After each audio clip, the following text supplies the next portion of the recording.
Assalamualaikum warahmatullahi wabarakatuh. A'udzu billahi minasy syaithanir rajim. Bismillahirrahmanirrahim. Alhamdulillahi rabbil alamin. Wassalatu wassalamu ala asyrafil mursalin wa ala alihi wa ashabihi ajmain. Para jamaah rahimakumullah, pagi hari ini kita akan ngaji surat Al-Anfal. Surat yang ke-8 ayat 33. Surat Al-Anfal surat 8 ayat 33.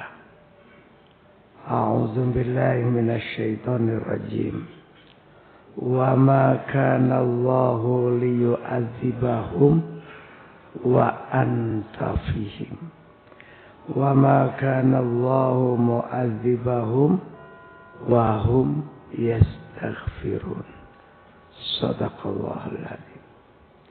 Ayat ini asbabun nuzulnya, sebab-sebab turunnya, ada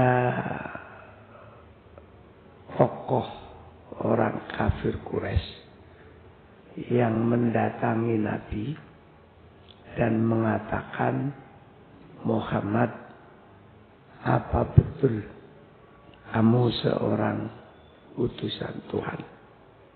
Jawabnya Rasulullah, iya. Apa betul kamu punya Tuhan? Iya, punya Allah. Kalau memang Tuhanmu itu ada, Muhammad, tolong buktikan, minta ke Tuhanmu hari ini supaya hujan batu. Luar biasa ini nantangnya. Hari ini supaya turun hujan batu. Dan supaya kami semua mati seketika. Rasulullah tidak bisa jawab apa-apa. Rasulullah itu ummi. Jadi apa yang beliau sampaikan harus berdasarkan wahyu. Permintaan seperti itu yang menyebabkan ayat ini turun. Surat Al-Anfal ayat 33. Wa ma kana Allahu liyu'adzibahum. Muhammad, Allah tidak akan pernah menurunkan azab wa anta fihim, sementara kamu ada di antara mereka. Jadi permintaannya itu supaya Allah menurunkan hujan batu, enggak dituruti sama Allah. Karena kalau hujan batu dan kena orang-orang Mekah waktu itu, ya kena semua termasuk Rasulullah. Maka kata Allah, Muhammad, tidak mungkin saya itu menurunkan azab sementara kamu ada di antara mereka. Ada di antara mereka. Wa ma kana Allahu mu'adzibahum, dan Allah juga tidak mungkin menurunkan azab wahum yastaghfirun, sementara mereka membaca istighfar.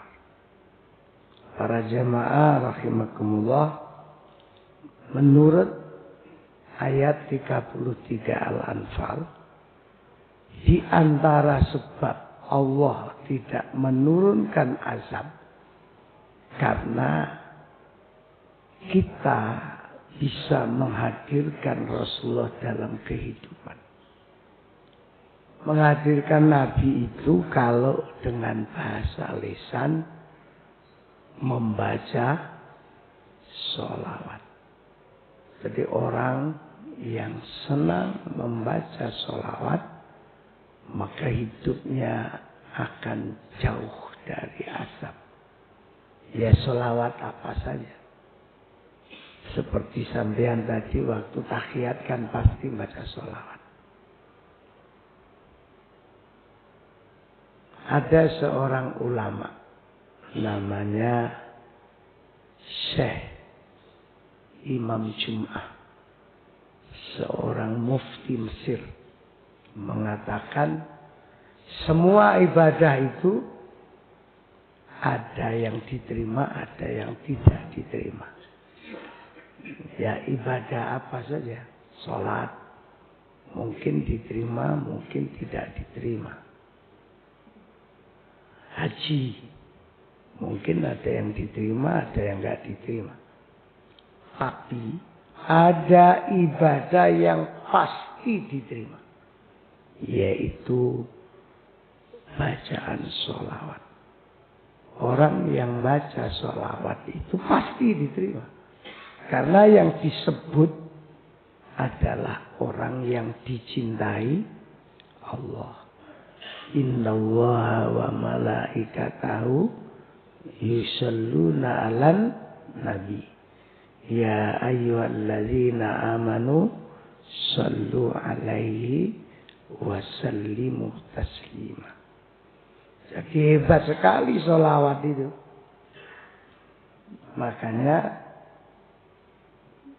kalau kita punya permohonan,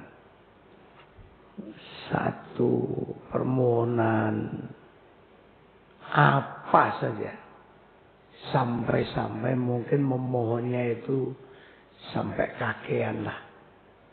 Harus jaluk ini, iki sing gurung, iki yang belum, ini minta. Wah, sampean kalau repot-repot minta, nggak usah menyebut apa yang diminta. Cukup memperbanyak baca sholawat saja. Nanti apa yang diharapkan kita akan dicukupi sama Allah. Sholawat aja. Misalnya sholawat Jibril. Sallallahu ala Muhammad, sallallahu ala Muhammad, sallallahu ala. Tanpa dihitung. Pokoknya sholawat aja. Itu walaupun sampean tidak menyebut permintaannya apa, nanti sama Allah itu dituruti. Allah Maha tahu apa yang cocok buat kita, itu Allah Maha tahu. Itu hebatnya sholawat. Tapi tentu bacaan sholawat itu harus diikuti dengan amal. Orang yang katanya cinta Nabi, tentu nggak cukup cuma baca sholawat. Harus dibarengi perbuatan yang disenangi Rasulullah. Apa itu? Berakhlakul karimah. Berakhlak. Jadi kalau ada orang katanya cinta Nabi, bahkan ngaku keturunan Nabi, tapi akhlaknya nggak ada, yo belas gak cocok. Rasulullah itu yang diajarkan adalah akhlak. Innama bu'istu liutammima makarimal akhlak. Ada orang ngaku-ngaku cinta Nabi, tapi perbuatannya blas gak duwe akhlak. Penggawane ngelokno wong, ngelek-ngelek wong. Itu Nabi yang mana yang diikuti? Makanya kalau memang kita pecinta Nabi, pecinta sholawat, harus dibarengi dengan akhlak. Jangan sampai kita ini ahli sholat, tapi juga ahli rasan-rasan.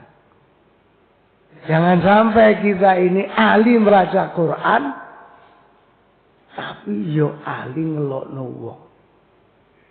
Kan nggak cocok sama ayatnya. Disitulah masih banyak orang kadang-kadang itu merasa koyok api-api dhewe. Koyok bener-bener dhewe. Padahal sebenarnya dia sedang menurutkan hawa nafsunya. Jadi bukan akhlak Rasulullah yang dipakai. Yang kedua, Allah tidak akan pernah mengazab seseorang wahum yastaghfirun. Selama orang itu selalu membaca istighfar. Para jamaah rahimakumullah, di dalam tuntunan di Al-Quran, kalau jenengan mau mendoakan istri, mendoakan anak, bahkan mendoakan dirinya sendiri, sebelum permintaannya disampaikan, tuntunannya supaya membaca istighfar dulu. Ya Allah, ampunilah dosanya istri saya. Baru didoakan. Ya Allah, semoga istri saya jadi wanita solihah. Ya Allah, ampunilah anak-anak saya. Baru didoakan. Semoga anak-anak saya menjadi anak-anak yang qurratu a'yun. Dan seterusnya.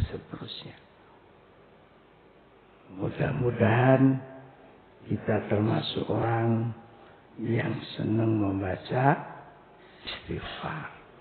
Rasulullah itu pasti masuk surga. Pasti masuk surga. Dalam sehari Rasulullah itu tidak kurang istighfarnya 70 kali. Dalam sehari. Padahal pasti masuk surga. Kita ini kan belum jelas loh. Mbuh mlebu, mbuh enggak. Ya harapannya sih masuk.